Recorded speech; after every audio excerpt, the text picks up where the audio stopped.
Happy birthday to you, Masidat. Ọmọ tá ń wá òkú ọdún yìí o. Ọ̀dá ni wáyé ò ní jẹ́ kó fọdún èyí ṣàṣemọ́ lọ́lá olúwa ọba. Gírígírí ẹsẹ̀ òní pọ̀ nọjà. Já síbí já sọ́hún tẹ̀rí ò gbọ́dọ̀ papọ̀ ẹṣin.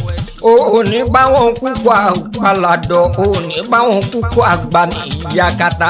Ìjẹ̀ṣà òṣèré nìyẹn ọmọ onílẹ̀ òbí. Mi ò máa ká àgbàjẹ̀ṣà kí màmá jòbí tó gbó. Torí ogun torí kan ogun jàwúsá, ogun torí òbí ọjà jẹ̀ṣà, ogun jàwúsá oko kan lọ. Ibi ogun jàjẹ̀ṣà ogun òkó mi lọ lé bàbá tó bí ẹ lọ́mọ.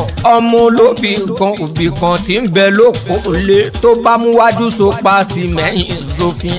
Ìran Ìjẹ̀ṣà ìnísìn tòlótòló ẹrú bàbá ìnísìn pẹ́pẹ́yẹ. Ó ti sọdún èyí náà bó bá tún dọdún mi àtúnríra wa. Ó ní tètè kú sẹ́mu ti rújú ọ̀la lórí rẹ̀.